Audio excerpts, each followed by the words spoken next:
बिस्मिल्लाहिर्रहमानिर्रहीम। जी स्टूडेंट्स, आज हम जो है एक्सरसाइज 7.1 करने जा रहे हैं।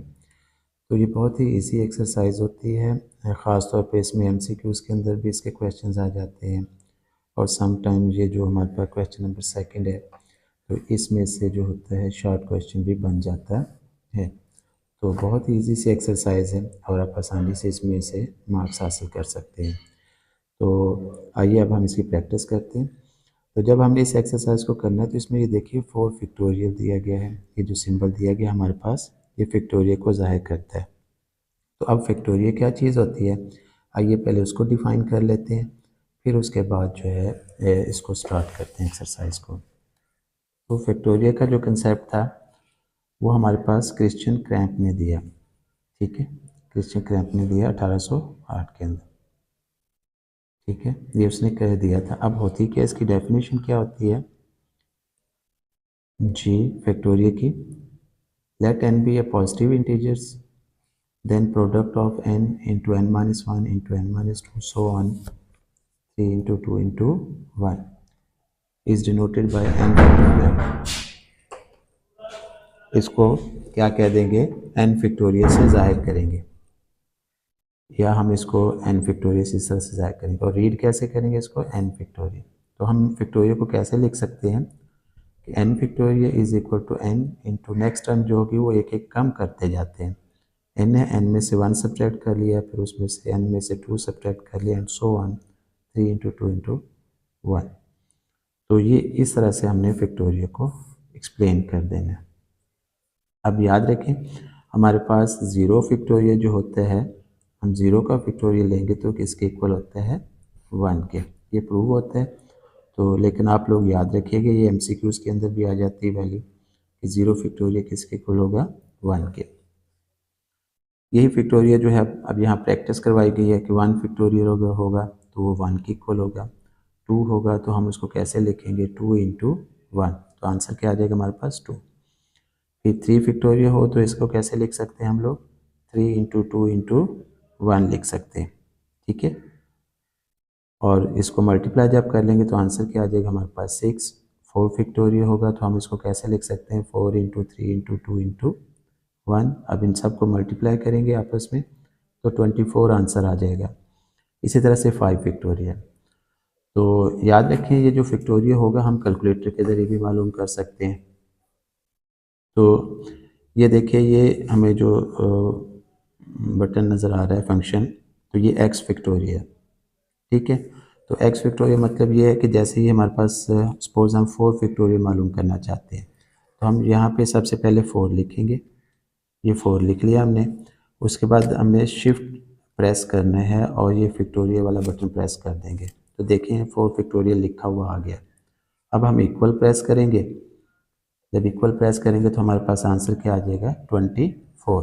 तो अब हमने यहाँ भी सॉल्व किया है, 4 फैक्टोरियल किसके इक्वल है, 24 के इक्वल है एंड सो ऑन। तो इस तरह से हम कैलकुलेटर के ज़रिए से भी डायरेक्ट जो होता है वो क्या कर सकते हैं, फैक्टोरियल को मालूम कर सकते हैं।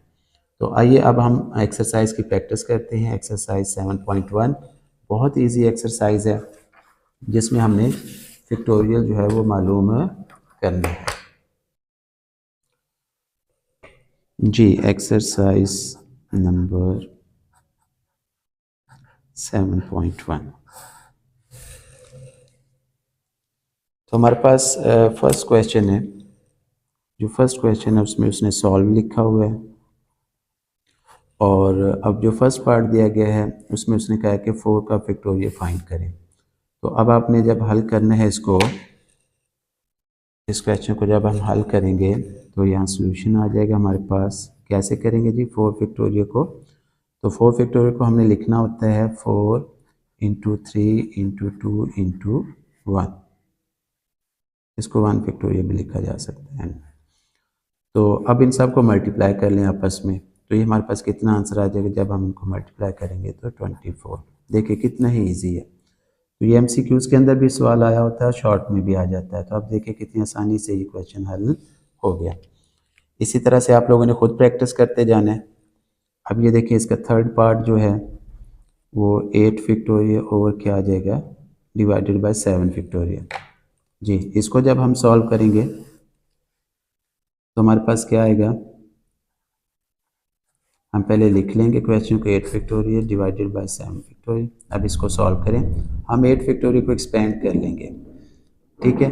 तो 8 फैक्टोरियल कैसे होगा जी, 8 मल्टीप्लाई बाय 7 फैक्टोरियल। अब मैंने 7 फैक्टोरियल तक रोक दिया इसको, क्योंकि नीचे जो डिवाइड हो रहा है वो भी 7 फैक्टोरियल। तो होगा क्या, आसानी यही है कि हम 7 फैक्टोरियल तक इसे एक्सपेंड करें और फिर इसे क्या कर लें, कैंसिल कर लें। जब ये कट हो जाएगा तो हमारे पास आंसर क्या आ जाएगा, 8 आंसर आ जाएगा। बजाय हम पूरा 8 फैक्टोरियल ओपन करें फिर 7 फैक्टोरियल ओपन करें, तो ईजी वे ये होगा कि हमने ये देख लिया कि अगर डिनोमिनेटर के अंदर कुछ फैक्टोरियल दिया गया है तो ऊपर हम उतना ही एक्सपेंड करें, तो हमारे लिए आसान हो जाएगा। फॉर एग्जांपल इसी तरह देखें, क्वेश्चन नंबर 4 भी दिया गया है।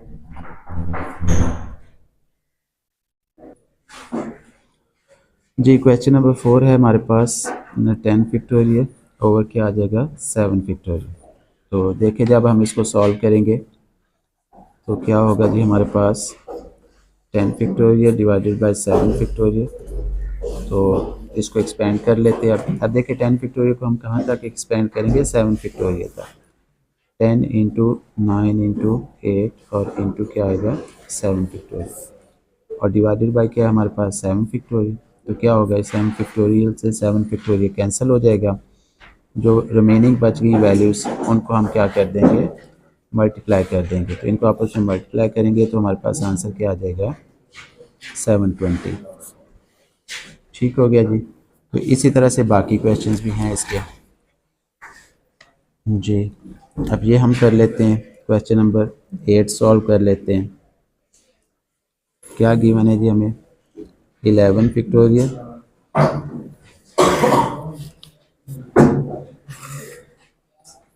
Divided by 2 factorial 4 factorial and 5 factorial. तो क्या करेंगे, जब हम इसको सॉल्व करेंगे 11 फैक्टोरियल को एक्सपेंड कर लें। 11 कहाँ तक कर लेंगे हम, 5 फैक्टोरियल तक इसको एक्सपेंड करेंगे, क्योंकि मैक्सिमम फैक्टोरियल डिनोमिनेटर में 5 फैक्टोरियल है। तो 11 इंटू क्या आ गया 10 into 9 into 8 into 7 into 6 into 5 factorial लिखेंगे हम। और डिवाइडेड बाय 2 फैक्टोरियल को भी एक्सपेंड कर लें, 2 इंटू 1। फिर 4 फैक्टोरियल को भी एक्सपेंड कर लें आप, 4 इंटू 3 इंटू 2 इंटू 1। और 5 फैक्टोरियल एज इट इज़ लिख दें आप। तो फैक्टोरियल से फैक्टोरियल कैंसिल हो जाएगा। अब बाकी ये वैल्यूज़ भी आप सारी कट कर लें। ये देखें 2 3 आर 6, उसके बाद 3 से 3 कैंसिल हो जाएगा, 2 4 आर 8। ठीक है, अब बाकी क्या वैल्यूज़ रहेगी हमारे पास, 11 इंटू 10 इंटू 9 इंटू 7। इन तमाम को हम मल्टीप्लाई कर देंगे तो हमारे पास आंसर आ जाएगा जी। अब इन सब को हम जब मल्टीप्लाई करेंगे तो हमारे पास आंसर आ जाएगा 6930। तो ये हमारे पास आंसर आ जाएगा ये स्टूडेंट्स। तो इसी तरह से ये बाकी भी हैं। अच्छा, हम क्वेश्चन नंबर 9 हल करके देखते हैं, या क्वेश्चन 10 हल करके देखते हैं जी। क्वेश्चन नंबर 10 जो हमारे पास है 15 factorial divided by 15 factorial and 15 minus 15 factorial जी। इसको सॉल्व कर लेते हैं अब हम, बहुत इजी है। तो जब हम सॉल्व करेंगे तो देखें 15 फैक्टोरियल को एज इट इज़ लिख लें हम। डिनोमिनेटर में भी 15 फैक्टोरियल है, इसको भी 15 फैक्टोरियल रहने दें, और 15 में से 15 माइनस कर लें। जब 15 में से 15 जाएगा तो ये 0 रह जाएगा, और साथ उसके क्या आ जाएगा 0 फैक्टोरियल। तो अब आप इसको मज़ीद सॉल्व करें तो देखें क्या होगा, 15 फैक्टोरियल से 15 फैक्टोरियल कैंसिल हो जाएगा, तो क्या रह जाएगा 1 रह जाएगा, और डिनोमिनेटर में क्या है जी 0 फैक्टोरियल। तो आपको मैं बता चुका हूँ शुरू में जब हमने इसकी डेफिनेशन की थी कि 0 फैक्टोरियल जो होता है वो किसके इक्वल होता है, 1 के इक्वल होता है। तो 0 फैक्टोरियल को 1, तो हम इसको क्या करेंगे, इस 0 फैक्टोरियल की जगह क्या कर देंगे 1 लिख देंगे। तो 1 डिवाइडेड बाय 1 कितना आंसर आ जाएगा हमारे पास 1। तो ये बहुत ही ईजी सा सवाल है, अक्सर शॉर्ट क्वेश्चन में MCQs में आ जाता है, तो आपने इसकी प्रैक्टिस कर ली। जी स्टूडेंट्स, तो आप देखें क्वेश्चन नंबर जो 2 है, तो हमने इन क्वेश्चंस को हमने फैक्टोरियल फॉर्म में लिखना है जी। इनको सॉल्व करना है। ये देखें वैल्यूज़ दी गई हैं, लेकिन इनके साथ देखें फैक्टोरियल का नोटेशन नहीं लगा हुआ। तो अब हमने इन तमाम क्वेश्चंस को सॉल्व करना है और फैक्टोरियल नोटेशंस के अंदर लिख देना है, तो हमारा क्वेश्चन हल हो जाएगा।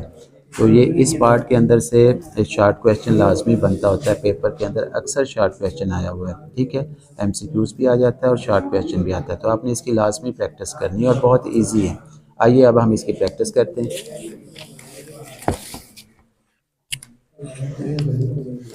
जी क्वेश्चन नंबर 2 है, तो हमने इसे फैक्टोरियल फॉर्म में लिखना है। किस में लिखना है जी?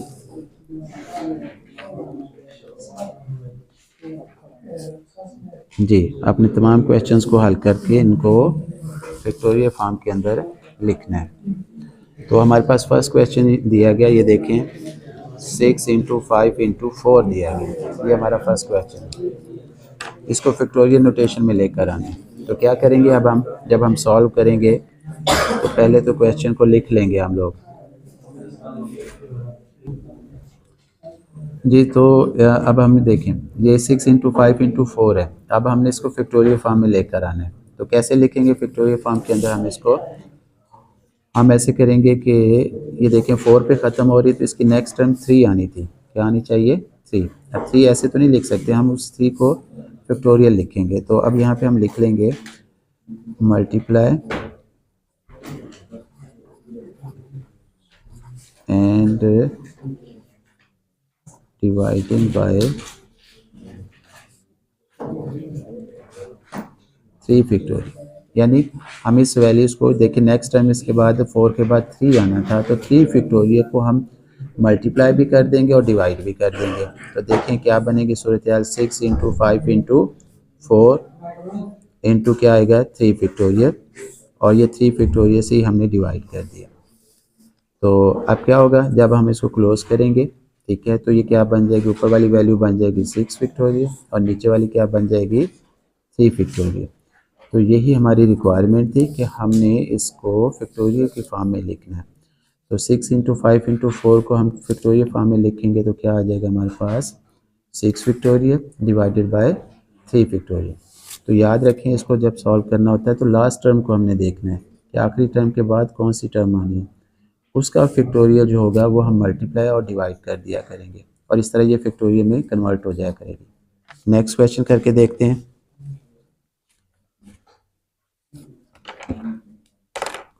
जी question number 3, 20 into 19 into 18 into 70। अब ये वैल्यूज़ दी गई हैं, इनको हमने फैक्टोरियल में कन्वर्ट करना है। तो क्या करेंगे, जब हम सॉल्व करेंगे इस क्वेश्चन को एज इट इज़ लिख लेंगे। अब देखिए 17 के बाद नेक्स्ट टर्म आनी थी 16, तो इसका मतलब है कि 16 का फैक्टोरियल मल्टीप्लाई भी होगा और डिवाइड भी होगा। तो हम यहाँ पे लिख लेंगे कि multiplying and dividing bye 16 factorial. तो क्या करेंगे जी, 20 इंटू 19 इंटू 18 इंटू 17 इंटू क्या आ जाएगा? 16 फैक्टोरियल, और डिवाइडेड बाय क्या आ जाएगा जी? 16 फैक्टोरियल। तो ये देखें, अब हम इसको जब क्लोज करेंगे तो ये बन जाएगा हमारे पास 20 फैक्टोरियल बन जाएगा, और डिनोमिनेटर में क्या आ जाएगा? 16 फैक्टोरियल। तो देखिए हमने इसको फैक्टोरियल में कन्वर्ट कर लिया जी। नेक्स्ट क्वेश्चन करके देखते हैं।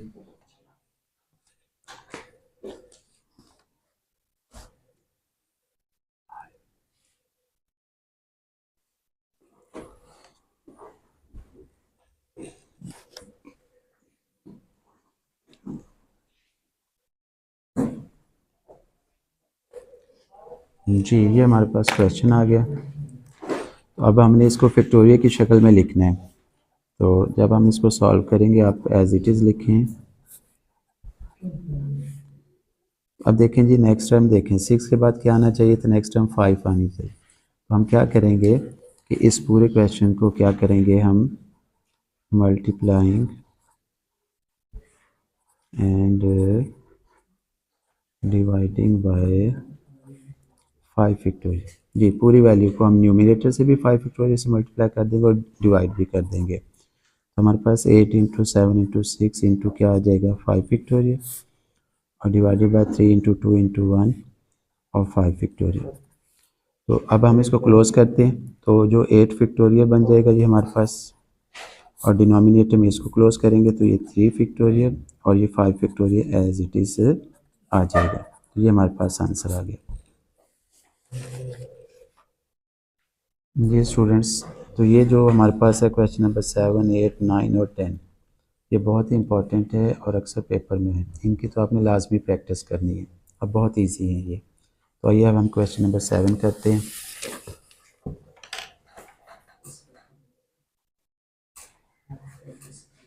n into n minus